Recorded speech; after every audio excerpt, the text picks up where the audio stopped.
Start today's market talk. India's growth story warrants a buy on decline rather than sell on rally.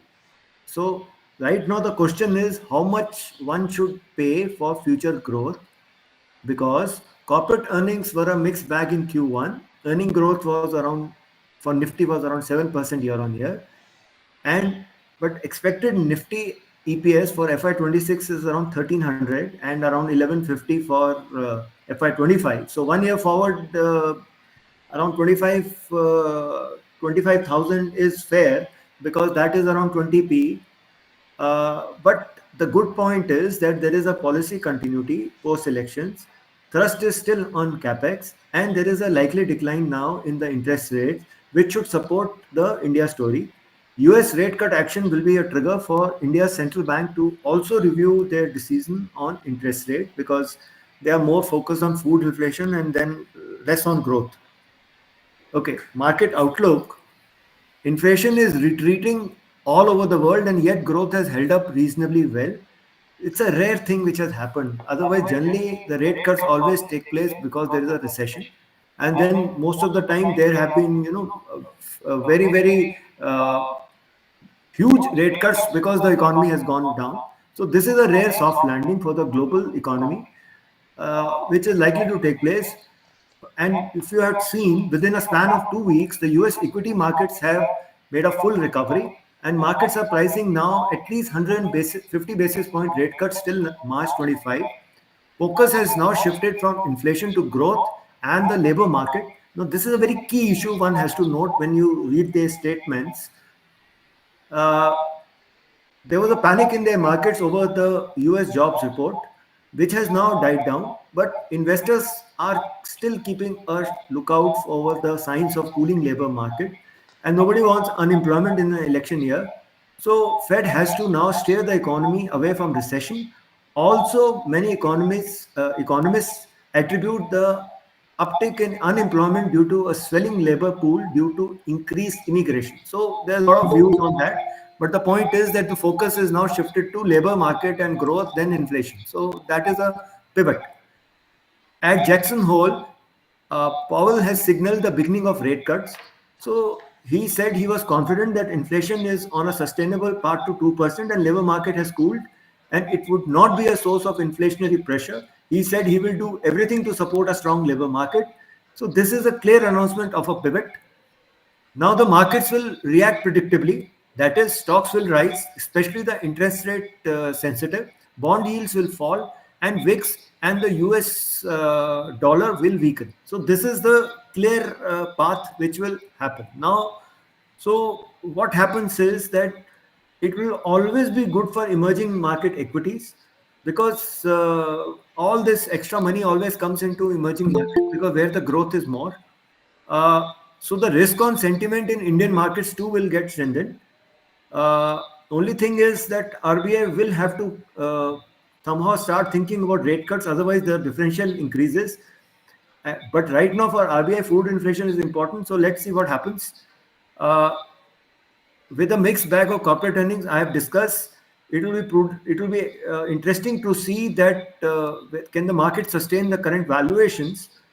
In FY25, FY26, expect a 15 to 16% growth in earnings, which is moderating from last 2 years, which was more than 20%. But valuations of stock outside the index is much, much higher. But all the companies which are doing innovation, using technology and doing other disruptions are likely to benefit. Historical valuations may be irrelevant because of the issues like liquidity. And if you find retail today is, which is the prime driver of this market, is price agnostic buyers who are not focused on valuation. So if most of the people are not bothered about valuations, the markets will keep going up. Now, one of the biggest scare this week was on the defense shipbuilders. So a section of the market believed that valuations of defense shipbuilders are neither justified nor sustainable, and thus stock prices got hammered. And after that, there was some statement from some of them. Now, the point to note is margins are improving, execution is better, thus supporting overall earning visibility. Now let's see. Cochin Shipyard is at P of 72 for FY26, GRSC at 34, and Mazagon at 28. But year on year, their net profit has increased 100%. So this you should be clear about. And people are paying for this growth. Mazagon achieved highest margins, and as the results came out this month, and the combined margins of all of them have improved to 21.2% from 8.7%, which used to be earlier year on year. Combined order book is roughly 85,000 crore, five times their annual revenue. So there is at least a decent 4 5 years revenue visibility, and most companies are doing capex to do capacity augmentation. So there is a since still a path to growth. Now, these are the weekly statistics. So, if you see here, Nifty and Bank Nifty was up around 1%. Gold was up and silver was much higher, 2.3%. Gold is expected to do slightly better. Crude oil, natural gas, and dollar predictably declined. USD INR was slightly weaker, and India's 10-year bond yield also went, but it is slightly now at 6.85 levels. Market cap increased because as broader markets perform of NSE, market-wide position limits. This is what I was telling. This is at highest right now, though it is higher, but it at this time of the year, 1 week before expiry, this is the highest position. That means everybody has huge positions for the market. So let's see what happens. Dow Jones was up 1.27%, Nasdaq was up 1%, and S&P 500 around 1.45%. So superb movement in the US markets. Now, talking about US stock markets finished sharply higher on Friday, and the rally was led by the big tech, that is Tesla and Nvidia. So they will lead this rally, and I think part of this thing will also get translated to IT stocks in India. Treasury yields were lower. All three indices gained more than 1%. Uh, I'll show you gold futures are on the rise due to weakening dollar and impending rate cuts. And basically, the central bank purchases are supporting the gold rally. So if you see now, the US 10-year yield, this is one of the factors one should focus on. It's on a clear lower high, lower low path, and it is trending downwards. And it will go further down once there is a clarity on how much rate cuts are going to take place. And there's one more thing to be seen here, that the 20 EMA here is now crossing the 50 EMA. So it is getting into a bear market. So that means it is going to go down further. Similarly, if you see on the US dollar index, the weekly chart, same thing is happening here. The 20 EMA is going below the 50 EMA. So, and it's on a lower trajectory. It went up in 2022 after the rates were raised, and after that it has been consolidating. But once it breaks 100, the dollar index, it will likely go up to that 90 odd levels where it has which had risen from in 2021 or that area. Now, Brent crude subdued and trending lower because there is no major event happening in the Middle East. Plus, the China's demand is expected to be slightly weak. Gold, if you see, I have shown this chart last time. So it has moved up, and it is going to at least in a short term hit this target of 2700 as the buying emerges, safe haven buying.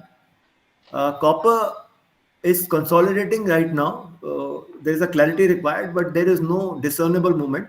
But generally, the rate cuts are positive for metals. But the other issue is that there is a weakness in China, so that is countering this narrative. So let's see which direction it goes. Nasdaq has clearly bounced from the 50 EMA and is now trending upwards, and I'm sure it will in next few days make a fresh all-time high because all the big technology stocks are doing well.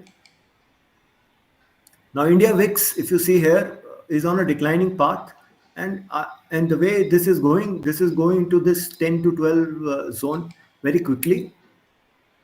Actually, this will drop on a big in a big way on Monday itself if there is a big gap up. Now, talking about India, uh, see the bond yields are trending lower. They have reached that 8.55 level, 6.85 level. Sorry. So, the general basic point of view should be that we have to take advantage of any opportunity to add stocks, as market, it seems, is absolutely not interested in going down and it keeps bouncing back. So I'll show you Nifty. See, there is a on a weekly chart, it is making higher highs and higher lows constantly. It's on an upward trajectory, and it has filled this gap which was created, and now hopefully it should cross that gap which was here and go above 25,000 maybe tomorrow. So it has crossed this gap which was there, and now it is trying to get into the other gap, which is from 24,850 to 24,950. This is 30 minutes chart. So if you see here, this is that 5th August dip, and after that, it is in a channel. It has been rising. It is now knocking on the doors of this gap here at around 24,850, and it goes up to 24,950. And once this is gone, once this is taken out, 100 point higher, then this there is a clear blue sky above this. So just watch out for this. Uh, the As I have told you about gold already, now coming back to Nifty Bank is again in a channel now, so it is still making higher highs and higher lows, and on a 20 EMA, it is taking support at 20 EMA on the weekly chart, and it has made a decent candle last week, but it has not filled this gap which is there, so it is relatively weaker, and banks are not expected to do very well in a lowering interest rate environment, because as it is they are fighting for deposits in India. Now, this for the bank Nifty, if you see here, this gap has to be filled. Now, this gap has not yet been filled, and it is still struggling here, though it has crossed the 50 EMA. So that is critical for it. So more follow-up buying is required. Now, Bank Nifty, if you see here, it has to clear on a 30 minutes chart. It has to clear first this. So, firstly, it has to trade above 51,000 for some strength, and then take out this gap. And then there are few resistances, but this is the only thing which is stopping the Nifty from going up. Sustained trade above this gap is needed for some strength. Otherwise, it will just keep bouncing back because there is no strength here. So there is a clear all-time high which is possible, which in the Nifty as such. The only thing which is stopping them is the Nifty Bank. Uh, in terms of sectors, I'll show you that. Now, this is the ratio of Bank Nifty to Nifty. So, if you see here, it is still lower now. It is reaching the lowest level. So, you can see relatively the performance of Bank Nifty is weaker as compared to Nifty's, as this ratio is going down. Now, HDFC Bank, if you see on the daily chart, it is consolidating at these levels. So it is neither going up nor going down, because there's a trigger required which is not there. So it goes up a bit and then selling comes. So it is stuck in this zone. So first it has to clear this 1675 area for some strength, but that is not going to happen till this quarter. Now fresh trigger will come only after the next quarter results. Reliance is above the 20 EMA, so that is good, and it can head higher if there is some momentum, though it has taken support at the lower levels and has risen up. So let's see where it goes. So one of them has to move for the markets to go up. The stock this week, which was in news, was Zomato. So if you see the weekly chart, it is in a constant uptrend and going upwards. It made a fresh high and then it has consolidated, but uh, this is always going to head higher. So every dip should be a buying opportunity here. Now the sector which is in strength is Nifty IT. This should be the clear beneficiary, and I think this should make a fresh high. And now, if you see here, it is RSI is strong and it is in a clear channel, and it is now making a lifetime high, and it will head higher with all with full momentum here. In addition to IT, the pharma, FMCG, auto indices are looking good, so they should do well. Now Monday would be definitely a gap up. Now how well this gap is held up on Monday and ahead is the key. Now, if you see the midcap index again, it is nearly reaching the level from where it had fallen. So this is good and heading higher. And same thing is happening with the small cap 100 also. It is also reaching. So the broader markets are also performing. So there is overall strength now in the Indian market. So there is nothing to worry about that issue. Now coming to certain stocks, right? First stock today is Ratnamani Metals and Tubes. They produce a wide range of nickel alloy, stainless steel, seamless tubes, pipes, stainless steel welded tubes and pipes, titanium welded tubes, carbon steel welded pipes, and stainless steel carbon steel pipes with coating.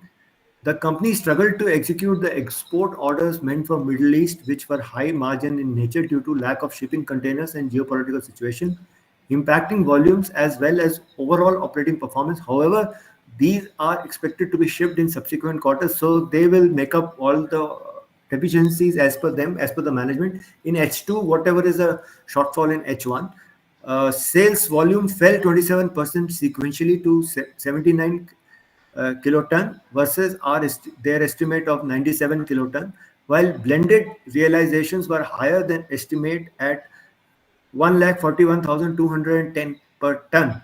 So it was higher. So overall, their realization from sales is higher. The current order book improved 22% sequentially to 2,950 crore.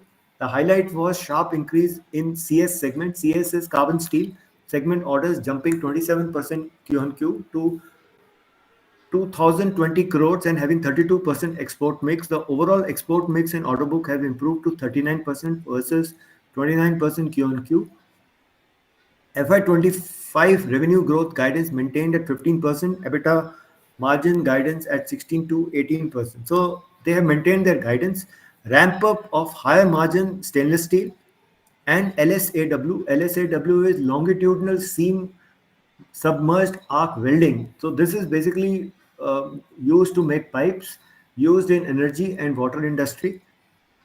These will do augur well for the company, though competition is increasing in stainless steel space because the government is pushing for stainless steel in everything now. Expect it to remain ahead with the introduction of new products, 10-inch mill cold rolling pipes, and a new HSAW mill. HSAW is helical submerged arc welding. This is again used to transport water and other fluids for construction and infra projects.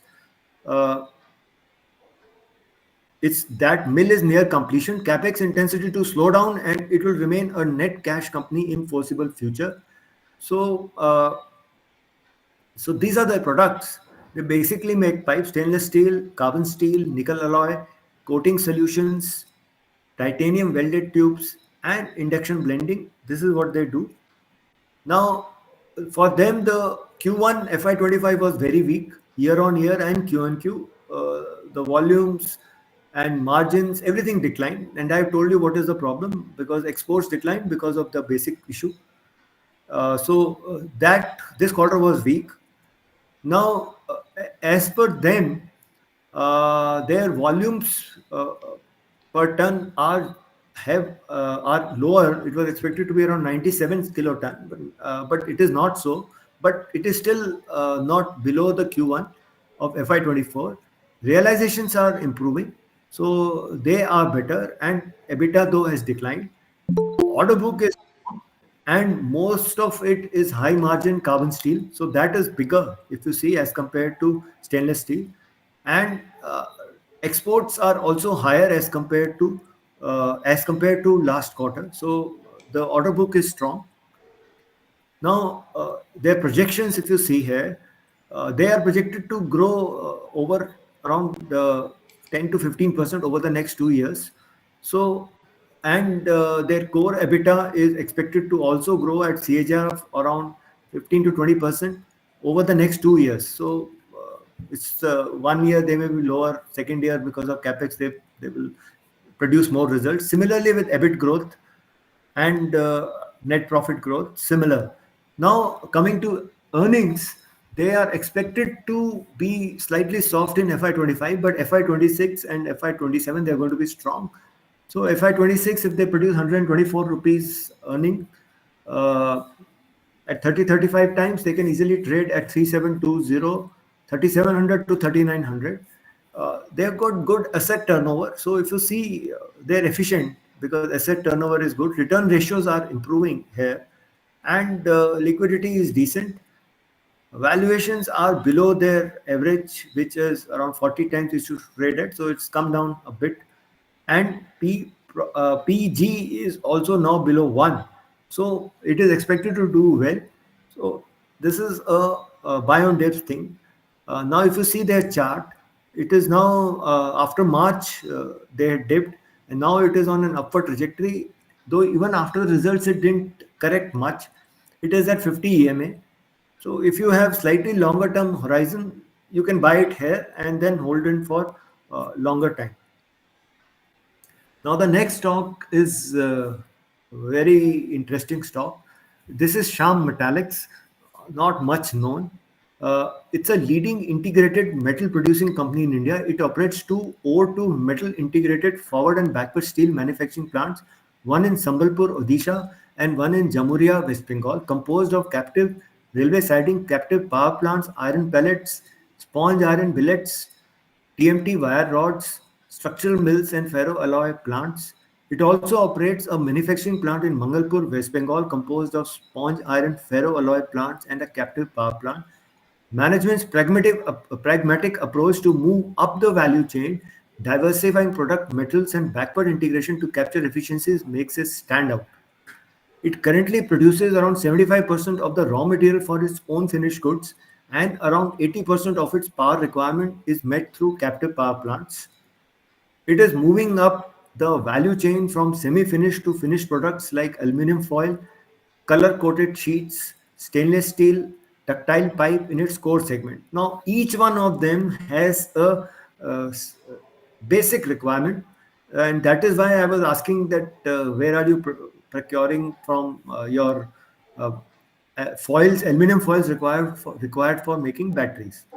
So, and color coated sheets are used for housing, which will be again used in all this PMAY. Ductile pipe is used for basically water transportation, etc. So again, Jal Jeevan and all that.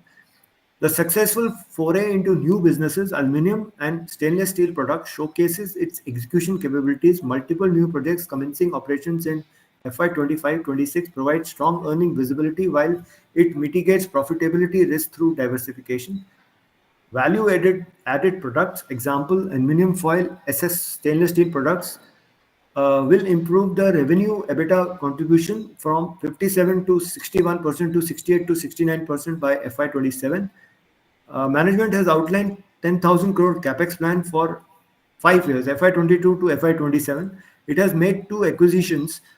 I'll talk about them separately. Mittal Corp and Ramsarup Industries to support its intention to shift towards value-added products. So what they are doing is they are moving from commoditized products like sponge iron, which is a basic product, to battery grade aluminum foil. Now, which what it is leading to, I'll show you, is ROC is improving uh, substantially. EBITDA CAGR is 39 or 40%. Now, they have already carried out capex of around 5,000 crore out of the total planned of 10,000 crore given here, and only around 2600 crore is capitalized. So balance is still capital work in progress. So once that will get capitalized, it will increase their net worth. Because it is diversified, it should be able to navigate commodity cycle better than the peers. Because otherwise others get affected due to commodity cycle. Now color coated sheets are used in affordable housing. Ductile iron pipes are used in potable water. Battery foil has huge premium with EBITDA per ton of up to around 1 to 1.5 lakh per ton compared to normal aluminum foil of 22, which is sold at 20 to 30,000 rupees per ton.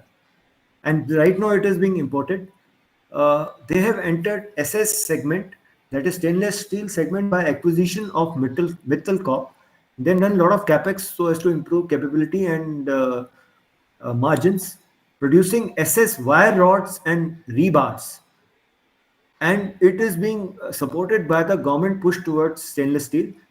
Now, colored coated sheets plant is being established in West Bengal to cater for the requirement of East India. Now, Ram Sarup Industries, which they have acquired, is the one which makes ductile iron pipes. So, the two acquisitions are very well thought of, one for stainless steel, other for ductile iron pipes. So, they are setting up wire rod manufacturing, and uh, for these wire which are and the facilities which is there is used for automotive, construction, electricity, and agriculture. Now, if you see here, the revenues are expected to improve. This is in millions, uh, in a around 15 to 20% per year. There is expected, and maybe higher also, uh, maybe 25 to 30% over the next few years. EBITDA is also improving. Net earnings, so EPS is expected to be around 66 rupees and improve substantially in FY27 to around 95. So just keep this in mind. Uh, they have no debt, so they are net cash positive because of backward integration, and they are producing all their stuff. So I'll show you that part. So EBITDA margins are improving. If you see here, ROIC is return on invested capital is now reaching 29-30% over the next few years. EV EBITDA is for FY26 earning it is 6.5. So generally the steel companies are trading at 8 EV EBITDA, so they are relatively cheaper for future earnings. E is around for future earnings is around 10, 11 to 12. So generally their income and expenditure is good. Now see in FY24 they have done backward integration in terms of captive power, renewable power, railway siding, and forward integration in terms of iron pellets, sponge iron, billets, TMT structural steel, wire rods, pipes, specialty alloys, stainless steel billets, stainless steel, aluminum foil. Now, for FY27, they are adding this with number of other things so as to do backward integration so that they produce their own raw material, and forward integration they are adding more number of products which I have generally covered: tactile pipes, color coated sheets, steel wire drawing, aluminum foil, battery foil plant they are establishing. So they're generally doing well. Now they are planning to increase their value added products because that improves the margins over the next few years. So if you see the way they are improving their value added products from traditional products which are made by the normal steel companies. So because of this increase in value added products, the blended EBITDA per ton is expected to improve over the next 2 3 years. And by products, if you see, maximum things will come by finished steel, not by sponge iron, which generally others do. Steel billets, special alloys, iron pellets, aluminum foil, etc., and others. So this is their revenue right now, and it will improve in the other fields. Now, operating cash flows are very strong. So that means FY26 they will have around 2,200 crores of positive operating cash flow, which gives them flexibility, and so there is no problem of debt as such with them. And return on capital employed is improving. So if you see from 22%, it is moving up to 37%. So it will move directly into profits. Now let's see their chart. It is on an upward trajectory, and suddenly in the last 2 days it shot up. So every in my opinion, every dip is a buying opportunity. It can easily trade and move up over a period of next uh, year or so to around 1100 to 1200. So every dip here or is a buying opportunity, and it was having huge margins. oh sorry, huge volumes, and RSI is well poised for momentum. So this is a buy on dips stocks. Next stock is Ganesha Ecosphere. Again, a very interesting space they are moving into. Now, this is because there are changes in the regulation by the government. It is India's largest PET bottle recycler, shifting from textile recycling to producing rPET, which is basically recycled polyethylene terephthalate. That's a full form of rPET granules for the FMCG industry in response to new EPR, that is extended producer responsibility norms, requiring mandatory recycled plastic content in packaging by FY26. Under this concept, all the brands, plastic packaging producers, and importers should take responsibility for the plastic they put into a market across its complete life cycle. So I'll just show you, how difficult it is for, say, Pepsi or Coke to get their bottles back. So we will see how it works out. Now, what they do is they recycle over 6 billion PET bottles annually, capturing 16% of India's PET waste. Right now, they were making it into some kind of a cloth. I'll show you. But now, once they start making rPET granules, which can be used to make bottles, then that becomes uh, a, a product where there is a barrier to entry. They are aiming for 10 to 12% share in the rPET market by 2030. And once this EPR norms have been introduced, so this sector will become more formalized. So they plan to expand their capacity from 42,000 tons to 2 lakh to 3 lakh tons, aiming to capture 10 to 12% uh, and 30% market share of the rPET chip flakes market.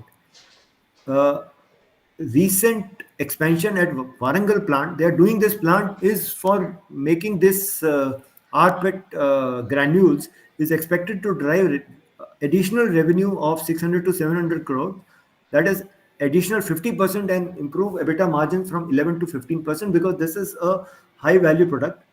So, right till now, they were converting PET waste into textiles. It is now going to convert it to reusable plastic bottles, so which people can use it again.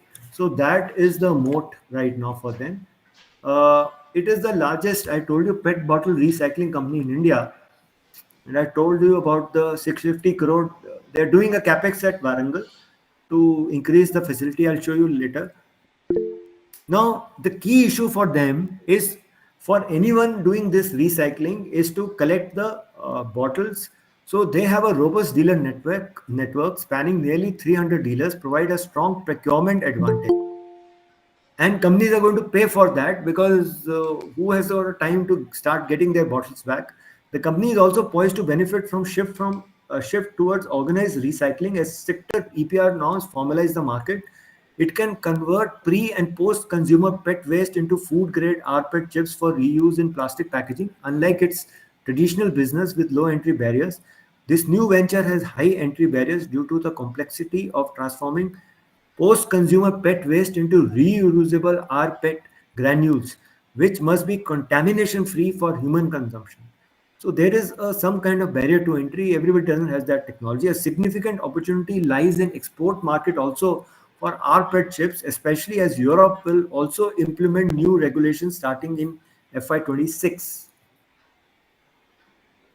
Now, talking about their present revenues and sales. So I told you they are doing around 1100 crores now, and they will get additional 600 crores. So it will straight away go to 1700 crore, and the margins will improve now from 10 to 12%. It will straight away move to 15% range. So that will increase the profits substantially over the next few days, and EPS. So from 16 odd, it will move to around 53. And over a period of time, it will keep growing as their new plants and new setup comes into establishment. ROE, ROC, ROIC will all improve. Now let's see what they're doing.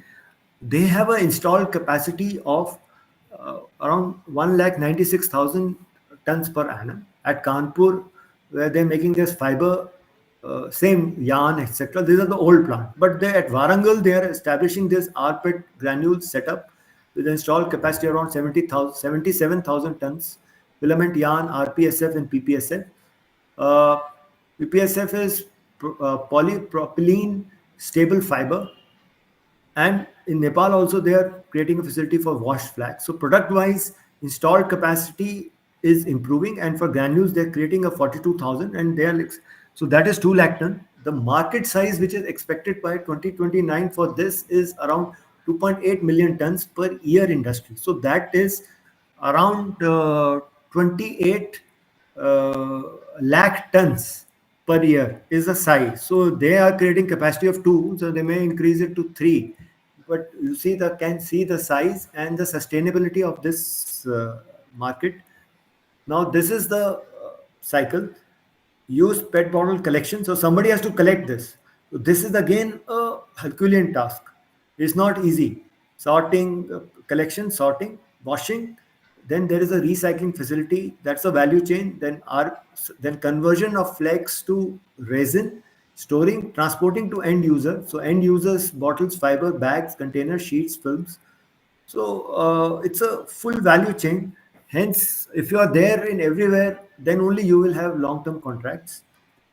Uh, if you see here, from traditional business that was fiber, they were getting around 100% and 0% from value added. So now that is increasing. So roughly it will be by FY27, both will be around 50%. The margins, if you see, of value added business are going to improve, are double of traditional business. So that's why it will improve their EBITDA margins.